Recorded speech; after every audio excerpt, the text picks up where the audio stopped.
Notion N de 4, division euclidienne. Donc c'est un mot qu'il faut vraiment savoir écrire sauf faute d'orthographe. Donc ça vient d'un mathématicien qui s'appelle Euclide. Donc ça s'écrit EU comme Euclide, C-L-I-D-I-E 2-N-E. Donc bien faire attention. Première partie vocabulaire. Une division exprime un partage équitable. Donc la quantité à partager, on appellera ça le dividende. Et ça peut aussi exprimer un regroupement par paquet de même nombre, d'individus, de choses, etc. Donc dans une division, donc contrairement aux autres opérations, il n'y a pas deux mots de vocabulaire à apprendre, il y en a 4. Donc le nombre que l'on veut partager, ça s'appelle le dividende. Attention à l'orthographe là aussi. Dividende. Et le en, c'est EN.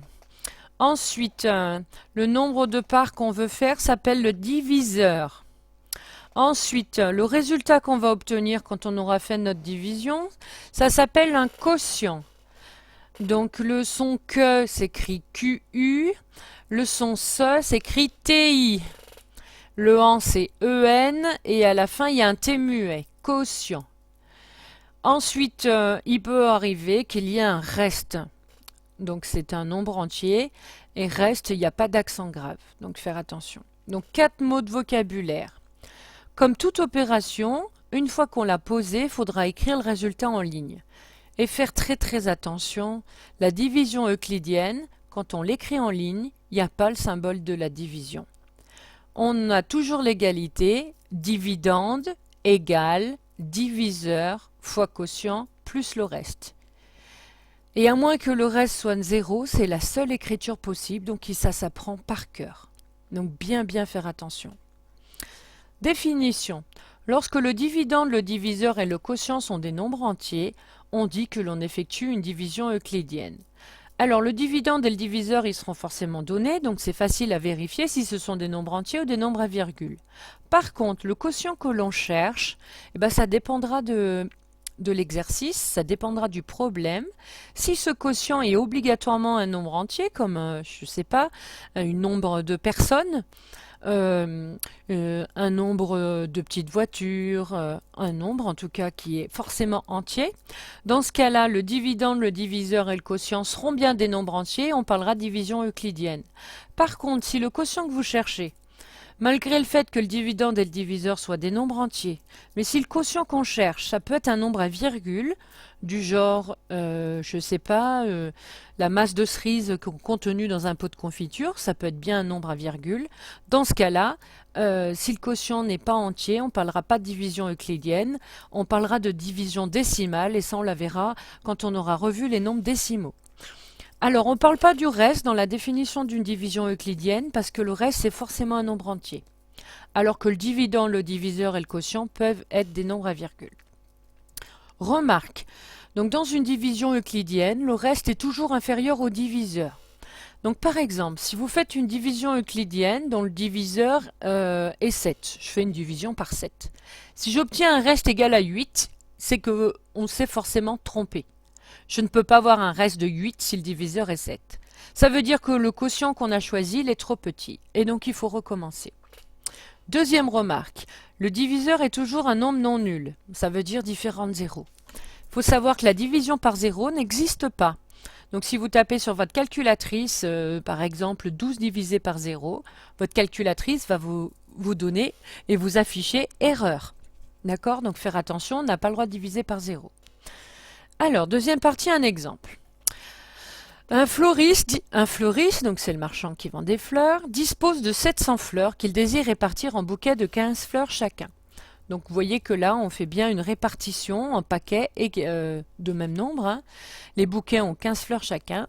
Combien de bouquets pourra-t-il faire? Combien de fleurs lui restera-t-il? Alors, dans ce cas-là, il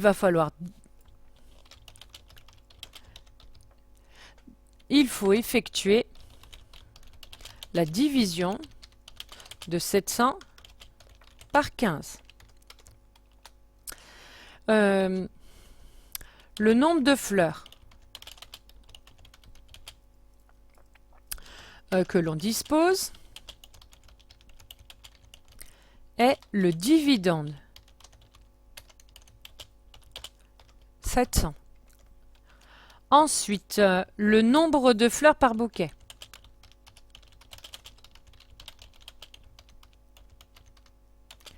C'est le diviseur.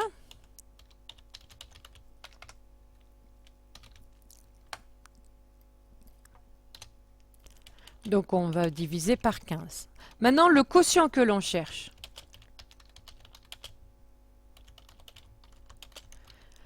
C'est un nombre de bouquets.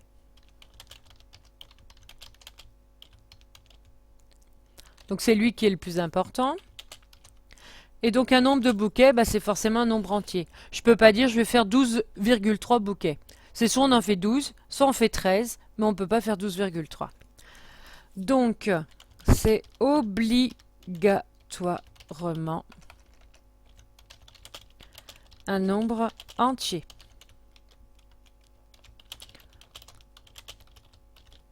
Du coup, on est bien dans le cas où le dividende 700, le diviseur 15 et le quotient, qu'on ne connaît pas encore, hein, mais ça doit être des nombres entiers, donc on fera une division euclidienne.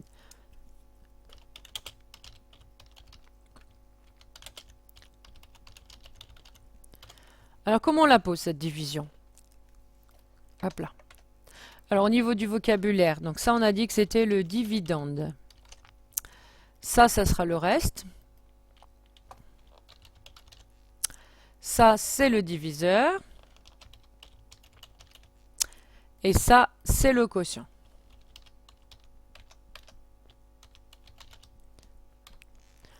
Alors, pour poser cette division, on a deux manières différentes. La manière classique, avec les soustractions. L'autre manière, c'est réservé aux élèves qui calculent très bien, puisqu'on ne fait pas le produit et la soustraction, on le fait dans sa tête et on n'écrit que la réponse.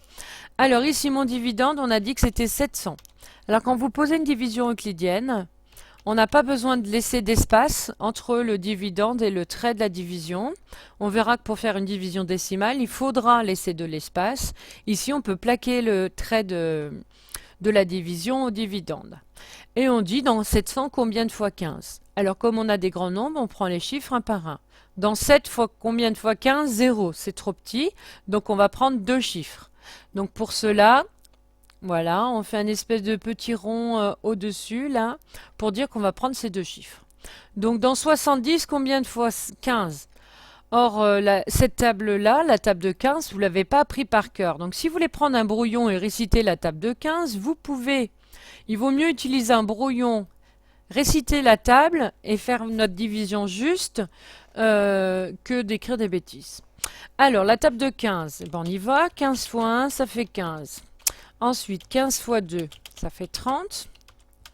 15 fois 3. Donc là, en fait, à chaque fois, pour passer d'une ligne à l'autre, on ajoute 15. Ce qui nous oblige, en fait, à ne pas se tromper. Parce que si on se trompe à une ligne et qu'on ajoute 15 à la ligne suivante, eh ben, elle sera fausse aussi. 15 fois 4, ça fait 60. 15 fois 5, donc 60 plus 15, ça fait 75. 15 fois 6, 75 plus 15, ça fait 90. 15 fois 7, donc on ajoute 15, ça fait 105. 15 fois 8, on ajoute encore 15, ça fait 120.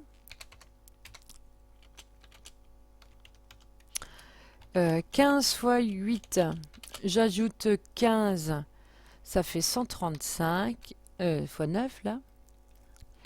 Et 15 fois 10. Alors pourquoi je suis allée aussi loin? On aurait pu s'arrêter avant. D'accord? Mais le fait d'aller jusqu'à 10, ça vous permet de vérifier. Quand j'ajoute 15 à 135, j'ai bien 150. Et multiplié par 10 ici, c'est décaler la virgule d'un rang à droite. Donc rajouter un 0, j'ai bien 150. Si vous obtenez le bien nombre après la multiplication par 10, c'est que vous n'avez pas fait de faute a priori. Ou alors elles se sont compensées. Mais alors c'est vraiment un coup de bol. D'accord? Une fois qu'on a fait ça, on regarde dans 70 combien de fois 15. Donc 75 c'est trop grand, donc il y va 4 fois. 15 fois 4, 60. Donc dans le quotient on écrit 4. On effectue le produit, 4 fois 15 ça fait 60. J'aligne bien mes chiffres. Et quelque chose que vous avez souvent l'habitude, que vous oubliez souvent de faire, on n'oublie pas le moins de la soustraction. Ensuite, on soustrait, donc on obtient 10, 70 moins 60. Ensuite, il faut descendre le zéro du dividende ici. Et donc là, soit on met des petits pointillés entre les deux zéros, soit on met une flèche. Donc il me semble qu'à l'école primaire, vous aviez l'habitude de mettre une flèche. D'accord? En tout cas, il faut mettre quelque chose pour dire qu'on l'a descendu. Voilà. Et on y va dans 100 combien de fois 15. Donc on regarde, 105 c'est trop grand, donc on va prendre 90. Et donc il y va 6 fois. Donc on écrit 6, 6 fois 15. On a dit que ça faisait 90, donc j'écris le 90. Voilà. Donc là, hop. Je n'oublie pas la soustraction, donc là je suis obligée de la mettre devant. 100 moins 90, il nous reste 10. Donc je n'ai plus de chiffre dans le dividende, donc ma division est terminée. Donc on peut l'écrire comme ça sans soustraction, vous voyez qu'on écrit directement ce qu'on a obtenu. Alors une fois qu'on a fait le calcul posé, il est obligatoire d'écrire le calcul en ligne. On ne peut pas écrire soit 700 divisé par 15 égale quelque chose, car le reste de la division euclidienne n'est pas nul. Vous voyez qu'il y a le plus 10, c'est pas égal à 46.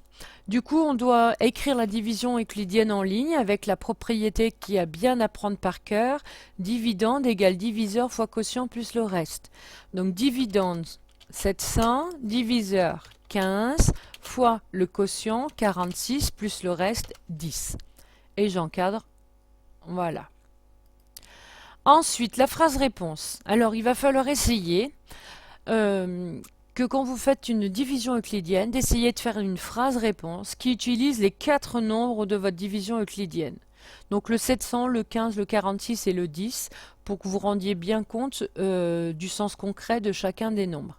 Alors 700, c'est le nombre de fleurs dont on avait, donc c'est avec 700 fleurs. Et on pense bien souligner la phrase réponse. Le fleuriste peut faire... Combien de bouquets on a trouvé? Donc mot quotient, 46 bouquets de 15 fleurs chacun. Et il restera, et le reste on a trouvé 10. Donc il restera 10 fleurs. D'accord? Donc on ne fait pas un bouquet de plus parce qu'on voulait le nombre de bouquets. On vous dit qu'il faut qu'ils soient identiques. Donc voilà. Donc là on a fait notre phrase réponse. Maintenant qu'est-ce qui se passe si vous tapez à la calculatrice? Alors, vos calculatrices collège ont la touche division euclidienne, vous voyez, donc c'est cette touche. Donc sur votre calculatrice, il faut savoir la repérer. Donc c'est pas la touche division classique, mais bien la touche division euclidienne. Alors, une fois qu'on a repéré cette touche-là, il faut bien sûr taper le 700 division euclidienne. Donc sur votre calculatrice collège, pour effectuer un calcul, on appuie sur la touche Exe, qui correspond à la touche entrée en fait des ordinateurs. Et donc il apparaît sur votre calculatrice le calcul qui s'affiche. Voilà. Et donc quand vous exécutez, donc ça passe dessous, et ça va vous donner deux nombres. Ça va vous mettre Q égale 46 et peut-être bien qu'il y a un point virgule et R égale 10. Donc voilà comment on lit, il faut lire votre calculatrice. Ça vous dit quand je fais la division euclidienne de 700 par 15, le quotient est 46, le reste est 10. Et donc après, il faut savoir l'écrire en ligne, la division euclidienne, en lisant votre calculatrice et en utilisant la propriété dividende égale diviseur fois quotient plus le reste. Attention, donc ça c'est le symbole danger, si j'utilise la touche diviser de la calculatrice. Donc 700 divisé, alors voilà, ça doit, peu importe, par 15 et vous exécutez. Donc si je le fais, ça va vous proposer 46,6666 3, 4, 5, 6, 7 et 8. Voilà, ça vous affiche ça. Attention, ça, ce n'est pas la réponse de 700 divisé par 15. C'est qu'une valeur approchée. Votre calculatrice est limitée à l'affichage de 10 chiffres sur votre ligne. Donc si vous comptez bien les chiffres, il y en a 10. Mais ça ne veut pas dire qu'il y en a 10 au total. Ça veut simplement dire qu'elle en affiche 10. En fait, il y en a une infinité. Si vous regardez bien, on voit que les 6 se répètent. À la fin, ils ont mis un 7 parce qu'ils ont arrondi, pardon. Donc là, il faut faire vraiment, vraiment attention. D'accord? Donc, 46,1, 2, 3, 4, 5, 6, 7 n'est pas la valeur exacte. Ce n'est qu'une valeur de 700 divisé par 15. Donc si ce n'est pas une valeur exacte, eh ben, je n'ai pas le droit d'utiliser le symbole est égal à. Donc faites vraiment attention, ces symboles ils veulent dire quelque chose et donc il faut vraiment vous appliquer. Si vous utilisez le symbole est égal à, c'est quand c'est vraiment exactement égal à. Sinon, on écrit du coup par exemple 700 divisé par 15 et on utilise la touche environ. La notation est environ égale à. Donc à l'ordinateur on ne peut pas trop, mais normalement il y a une vague au-dessus et une barre horizontale au-dessous. Ou alors deux vagues, vous faites comme vous voulez. Donc ça c'est qu'une valeur approchée. Voilà. En fait il y en a plein de chiffres. Voilà.